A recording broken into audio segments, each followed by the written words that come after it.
আসসালামু আলাইকুম। কেমন আছেন আপনারা সবাই? আশা করি ভালো আছেন। আল্লাহর রহমতে আমিও ভালো আছি। নতুন একটি ভিডিও নিয়ে আসলাম আপনাদের মাঝে। তো বিছানা গুছিয়ে নিয়েছি। আর এই দিক দিয়ে আজকে যেহেতু শুক্রবার, যত কাপড় চোপড় ছিল, মেয়ের ড্রেস সব কিছু বিছানার জন্য নিয়ে আসলাম। বেসিনটাও পরিষ্কার করার জন্য হারপিক দিয়ে দিয়েছি।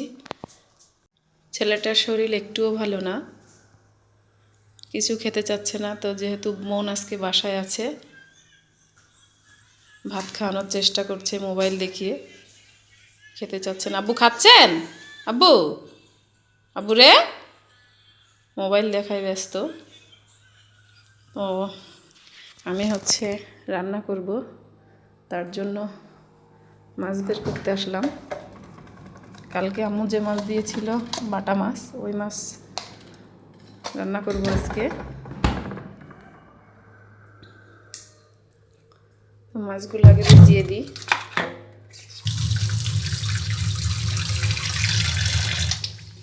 আর এদিক দিয়ে দেখেন রান্নাঘরের কি অবস্থা করেছি। যে বালতিগুলো নিচে থাকে, বালতিগুলো সব পরিষ্কার করে নিয়েছি। চাল ফুরিয়ে গিয়েছে, তো আম্মু চাল মনে হয় ঝাড়া হয়ে গিয়েছে, চাল আনতে যাব। চালগুলো সব এই বালতিতে আজকে আবার ভরে রাখবো। কাপড় ধুয়ে ছাদে চলে আসলাম কাপড় নাড়ার জন্যে। তাই যে দেখেন, এক গামলা কাপড় কেচেছি, এখন এগুলো নেড়ে দেব। এই যে সব কাপড়গুলো নাড়া হয়ে গিয়েছে, এখন নিচে যাব রান্না করতে। কাপড় নেড়ে দিয়ে চলে আসলাম রান্না করার জন্য।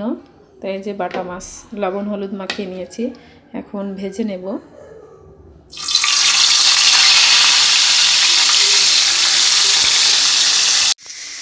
মাছ ভাজি করে নিচে নামিয়ে নিয়েছি। আর এদিক দিয়ে ডাল রান্না করছি, টমেটো দিয়ে ধনেপাতা দিয়ে। ডাল বাগার দেওয়ার জন্য রসুন পেঁয়াজ ভেজে নিয়েছি।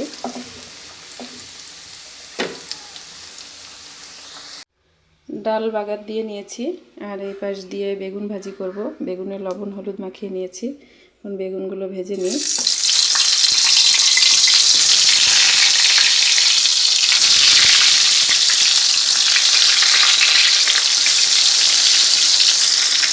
বেগুন ভাজা শেষ করে বাটা মাছ দিয়ে আলু দিয়ে টমেটো দিয়ে রান্না করে নিয়েছি। এখানে ডাল, আর এই যে এদিক দিয়ে ভাতও হয়ে গিয়েছে। আমি রান্না শেষ করতে করতে আম্মু এদিক দিয়ে দেখেন চালের বালতিগুলো সব ভরে দিয়ে গিয়েছে। তো এগুলো সিদ্ধ চাল, আর এটা আতপ চাল, আমরা বলি আলো চাল। তো বালতিগুলো এখন সব গুছিয়ে রাখবো। চালের বালতিগুলো জায়গায় রেখে দিয়েছি। এদিক দিয়ে চুলাও মেজে পরিষ্কার করে নিয়েছি, আর থালাবাটিগুলোও সব ধুয়ে নিয়েছি। ছেলেকে খাইয়ে ঘুম পাড়িয়ে দিয়েছি, আর মেয়ে খেয়ে পড়তে বসে গেছে। এখন আমি একলা একলা খাচ্ছি। তো আজকের মতো ভিডিওটা এই পর্যন্তই। ভালো থাকবেন। আল্লাহ হাফেজ।